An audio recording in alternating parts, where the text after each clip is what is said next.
Constructing your life is about much more than just building a bank account. Each week, join real estate entrepreneur and mindset coach Austin Linney as he interviews guests who are constructing their dream lives and impacting the world around them on a daily basis. If you're an entrepreneur or wanting to start a business, or you just want to hear motivating stories of how others have overcome the odds, you are in the right place. And now for your host, Austin Linney.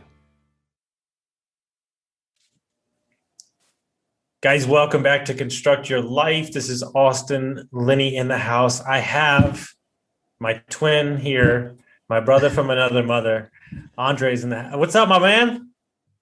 Nothing much, man. Just cranking and banking. It's Monday morning. I'm ready to get after it and see what the week holds. I love it, my man. So what I like to do with my guests is I like to let them start the story where they want to, and then we'll go from there. So why don't you kind of start it wherever you want to, and then we'll see where it goes. Okay. Well, I met Austin at the beginning of the year, and if you don't already know, Austin is just a very motivating person and infectious. So I had threw out in the universe that I was going to do the 75 Hard program by Andy Frisella.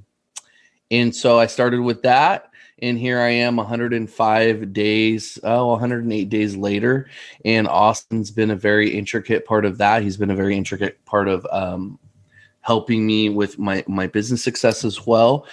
And it's been one hell of a ride in 2021, especially after, all of us dealing with the pandemic last year. So I feel like a changed man. And who was the man even a year ago? Who was that guy? 85 pounds bigger, unmotivated, struggling with confidence, struggling with motivation, struggling just with life in general, not really having any direction or knowing what he wanted to do, just kind of a lost soul in a sense. As you stand back and you look at yourself now and you're just getting warmed up, what advice would you give to that guy a year ago? The advice that I would give that guy would be to identify something that's important to you and commit to it. Make sure you have a group of individuals around you that are going to force you to level up and to be consistent. Those would be really three key things, Austin, because a lot of times I feel like, and I was this individual for a long time when life gets tough, you want to kind of throw in the towel or try something new because it's not working out for you. And so for me, it's just, to also tell that guy that if you woke up today, you have 100% survival rate from all of your bad experiences. So you're batting 1,000%, and a lot of people don't realize that. So those would be four things that I would tell that guy.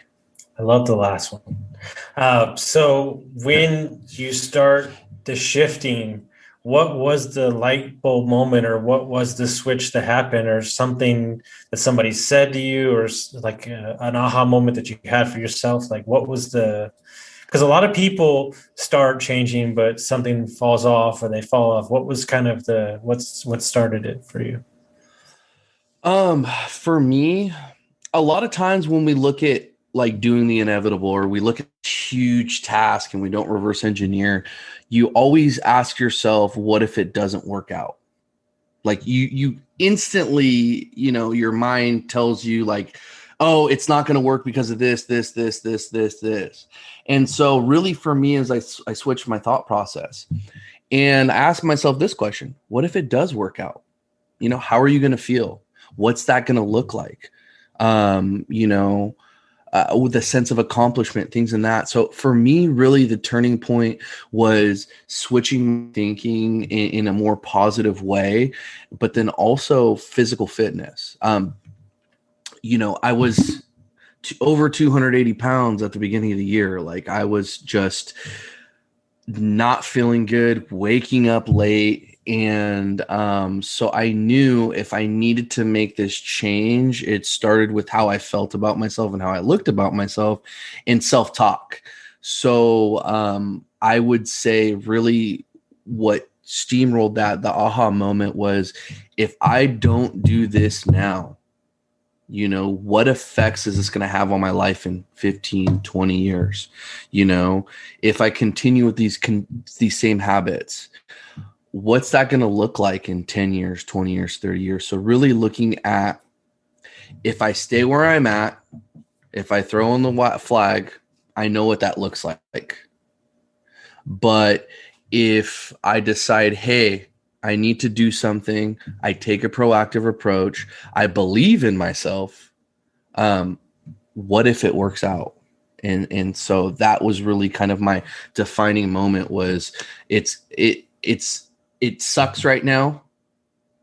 I'm comfortable with it sucking. I know what this looks like. But if I change it, what will that look like? And if it works out, what will that look like? And that's when I really got excited and kind of made that transition over. And I love that, but I'm curious, just because you and I have been through similar stuff. When you start to change, how does it affect the relationships with maybe people or family members or things that you had previously? Did you ever have any uncomfortable moments with stuff like that? Yeah, because the biggest thing is you can have all the talent in the world, but if you're not putting action behind it, if you're not being consistent, like everybody's, if you're one of those people, which I think we've all been there, like, hey, I'm going to do this, I'm going to do this, I'm going to do this. And then in 3 months you talk to that person, it's like, so how's that going? How's that going?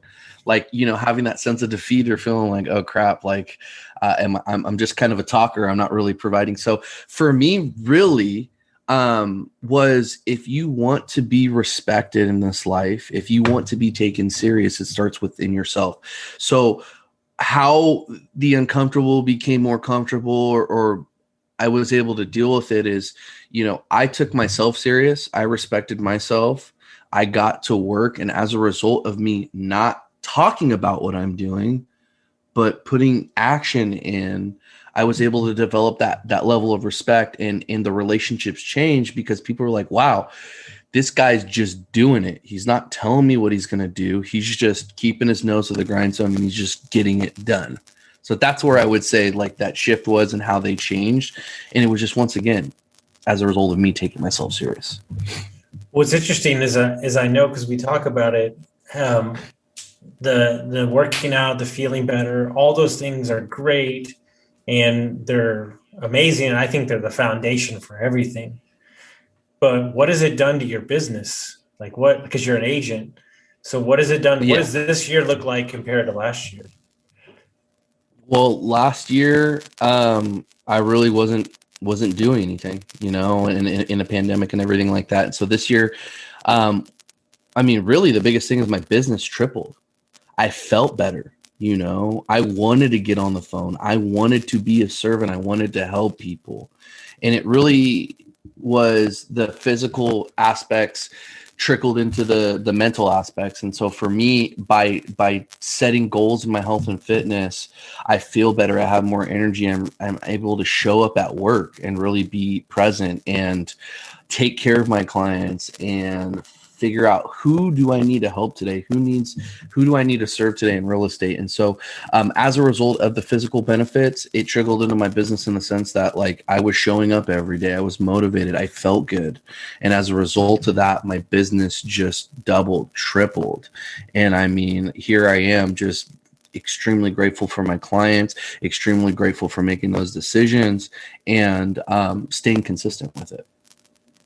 I love that. And a lot of times it's interesting is people don't understand is that they're saying, I can't work on myself because it's going to affect my business, which I think is the most ass backwards comment I've ever had in my 100%. Life, because you working on yourself is going to 10x your business as a CEO, as a leader in the community and everything like that. So, but something that you mentioned to me also in what changed is you were really taking a clear look at your content that you were putting out and kind of talk us through the metamorphosis that when you shifted your content around, that you kind of saw a big change in, reaching people, adding value, stuff like that. So I mean, there's two types of content. There's selfless content and there's selfish content. Am I posting this for me, or am I posting this because I want to seek opinions of others? I want to inspire others. And at the end of the day, what really happened and where I switched with my content was that when I started the 75 Hard program, Austin, I had people reach out to me. Hey, I'm struggling with mental health. Hey, I'm overweight. Hey, I'm depressed, whatever it is. And I realized as I started doing this that people, it's not so much about people taking notice, but it was inspiring people. And it made me realize that, like, even if people don't pay attention, they're paying attention. Even if you don't think people are watching, they're watching. And what I realized is it made me feel really good that I was making an impact in an area that I was doing really well in with this fitness and my goals. And so the switch was really just a maturity, a self-awareness thing, and then understanding that at the end of the day, who Andrei is on the internet is who Andrei is in person. And I feel like that's where the biggest switch was, because social media in a lot of cases, Austin, I think you could agree with this, is like an escape from reality. A lot of people treat it like that, and so the switch really was being intentional with my content, not making it about me, and trying to figure out what's going well in my life and how I can connect with other people and inspire people and motivate them. And I think intention is the key word there, because intention in everything, intention in networking, intention in working out, intention in who we're showing up as, and intention as understanding that is the intention to create impact over profits, is the intention to create substance over vanity, is the intention to create value over ego. Right. And I think that yes, it's we have to take a clear look at because one of the things that switched it for me truly, and this is hard, really hard to do sometimes, but if you dig into marketing and mindset and just everything, is that you never want to position yourself as the hero in somebody else's story. You want to position yourself as the guide in the story. And so that switches the way that the writing is. And it's less I, it's more you, it's more this, it's more, and that is a value-driven writing. And the I, the look at what I did, is more of the ego writing. And it's weird to me, and maybe I've studied so much marketing this year, but you can really see it in somebody's writing. You can see it in the way they form sentences together. And so we have to make sure that we're doing what we say we're doing off of value-driven substance, right? And right. And I think that's super important. So, there's a lot of people that say they want to take on a hard challenge, that say they want to do this, that say they want to do that, but really don't do it or can't do it. How did you stick with 105 days in a row? But more importantly, what made you want to take it to the next level on the 75 hard? It was one of those things where if I've gone 75, why can't I go another 30? And I really ask myself that. Now, don't get me wrong, 75 hard, I know you've participated in it. It ain't easy by any means. But for me, what I looked at was, if you pick something and you work hard at it, the biggest lie ever told is when people tell you it's not that simple. Because at the end of the day, it actually is very simple. And what I mean by that is if you focus on something, if you say, hey, this is what I'm going, not what I want to do, what I think, and not what I think I can do, but this is what I'm going to do. And what happens is when you focus on that and you tell yourself every day, and like you mentioned, intention, you wake up with intention, you say, I am going to do this. the thing that got me through all of it was the fact that, number one, I put it out on social media. So that was master accountability. Like, how defeated would I feel going back to my friends, my family, my audience, and not accomplish this? But at the same time, if I just worked really hard and I just focused on this thing, like, how good would I feel? How would my life look like? What would that look like? I just really looked at being divorced from the result, but married to the process. Everybody sees like the end result, but it's really what happens from point A to point B that really makes you who you are. And so for me, I just hung on to the fact that how if I just continue to do this boring, monotonous stuff, and get in the habit of that compound effect, what that's going to look like, how that's going to benefit me, how that's going to benefit my business. And I just really hung on to the fact that I deserve it. And I made this commitment to myself. And let me tell you, Austin, some days you want to throw in the towel, right? We're human, but then I just got into this crazy mindset where I was like, 2:00 in the morning, screw it. Let's go do 10 miles. And then all of a sudden, got kind of crazy. But going back to your question, it's just really self-talk. And that's what got me through and really put me in a position to, if I don't do this, if I can't commit to this, if I can do this, I will do this. I can do anything. And that was kind of my approach.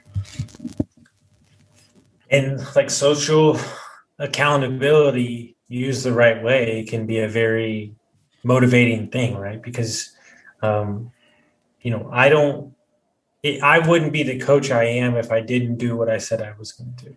I wouldn't be the boss or the owner of said company if I didn't do what I said I was going to do. Because ultimately people have a very high standard for everybody around them, but yet their own personal standards are probably not as high as they should be. And so we have to ask ourselves, what are you doing every day? Stop worrying about what everybody else is doing. What are you doing every day? Create that space, create the wins, the small wins over and over again. And, you can create whatever the fuck you want to create. And it's as simple as that. Oh, 100%. 100%. So where do you see yourself, 6 months, a year from now? What's the path that you see yourself on? Well, I want to double the production that I had in the first half of the year from a business standpoint. Right now I'm hovering around 200 pounds. So I'd like to be about 185 pounds, 10% body fat. So I'm really working on just kind of continuing my fitness. I know we talked about it, but, writing a book, that's something that I've really kind of set the intention on. And really just continuing on the path that I'm on, setting an example, starting with myself. So I really would say those are some big things. Also, I want to get a few doors by the end of the year. That would be fantastic. There's a few markets around the country that I'm looking at. And that's really in a nutshell what I would say, what I want the next 6 months to look like. And, it's just kind of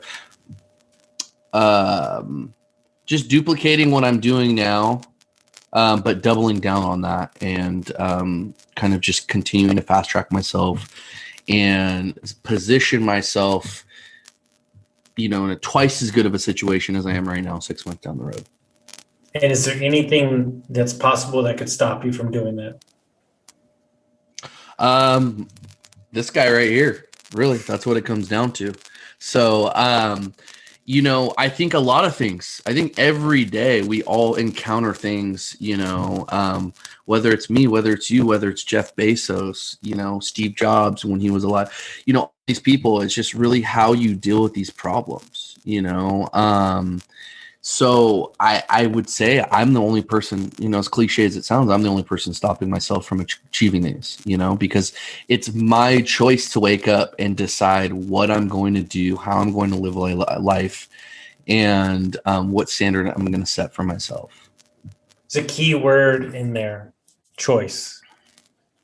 A lot of you people are walking around like you don't have a choice in the matter. You're in that toxic relationship. Well, I don't have a choice in the matter. I'm in that job I hate. I don't have a choice in the matter. I'm 100 pounds overweight. I don't have a choice in the matter.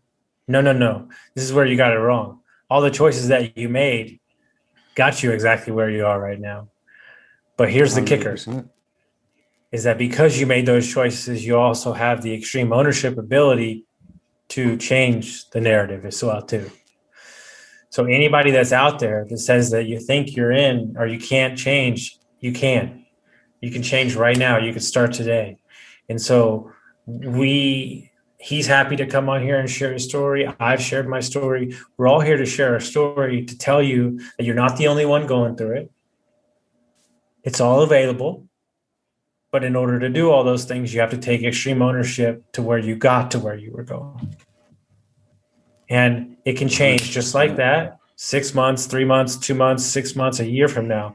Because what's interesting about the old ways that we did it with the new ways, can you imagine us doing the new ways that we're doing it, the amount of time that we did it the wrong way, and what that's going to look like on the back end, right? It's super crazy to me. So anybody that's out there, anybody that's hoping to change, wanting to change, that's listening to this, what would you tell them? We all have problems. You know, it's like so easy when you're in that victim mind to say, hey, look at me, I have all these problems. But two things that I would tell people is, one, like, be comfortable with discussing your issues with people that are in your peer group. You know, if you're struggling with something, if you got things going on, understand that you're not going through it alone, and the impact a conversation can have with someone just by understanding that you're not the only person. And the second thing that very few people want to do, Austin, and we've had plenty of conversations about this, is go in front of the mirror and have the most honest conversation with yourself. Okay.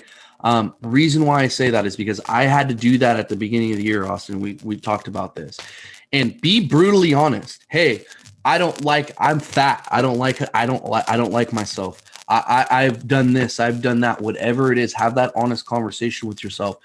Because when you do that, I'll tell you right now, the amount of growth that you will see the minute that you are honest with yourself, extremely honest with yourself, take extreme ownership, is the minute your life is going to change drastically. Because now you're taking the emotional aspect out of it and you're looking at it from a logical standpoint for what it is. And you're saying, I don't like this. This doesn't make me feel good. And you go into problem solving mode. Well, how do I feel better? Okay, lose weight. Well, how do I feel better? Quit that job, or create an exit strategy to quit that job so I can go do what I truly love. You know, those two things really help me out, because we all have problems. And everybody asks for honesty, whether it be in a friendship, relationship, whatever it is. But when you learn to value that and you know, piggyback that with extreme ownership, that's what I would tell people. It hurts. The truth hurts. It sucks, guys. But you got to have that conversation with yourself, because the moment you're willing to be real within yourself, you can be real with everything. And that's very powerful, and that will lead to tremendous growth, and you'll learn to have a sense of appreciation and gratitude for that. I love that. Rewind that, guys. Listen to it about 5 or 6 times. It's the secret to life right there. So if people want to find out more about you, they want to know what you got going on, they want to hear about all the cool stuff going on at the brokerage, how would they do that? Follow our brokerage, the Chimera Group. You can find us on Instagram. You can find us on Facebook. And also my personal handle is going to be Andrei_Rocha_RE, or you can find me on Facebook at Andrei Rocha. And yeah, if you guys want to get an insight on my life and what our team does on a day-to-day basis, especially if you're in the real estate realm, definitely check us out. We like to help, encourage, and serve, you know, not only other people in the industry, but also consumers. And so that would be where I would say you guys can find me and find our team. Love it. Guys, get this dude a follow. Trust me, you're not going to be upset that you did. Guys, if you like this episode, make sure you send it out to your friends. Share it with somebody that you think would get value from it, and we'll see you next time.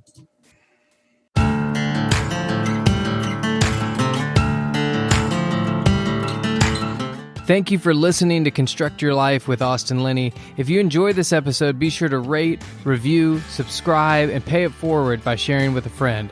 Most importantly, take this opportunity to start constructing your life by taking immediate action on what you learned. For show notes, resources, and more information on one-on-one coaching with Austin, visit constructyourlifepodcast.com.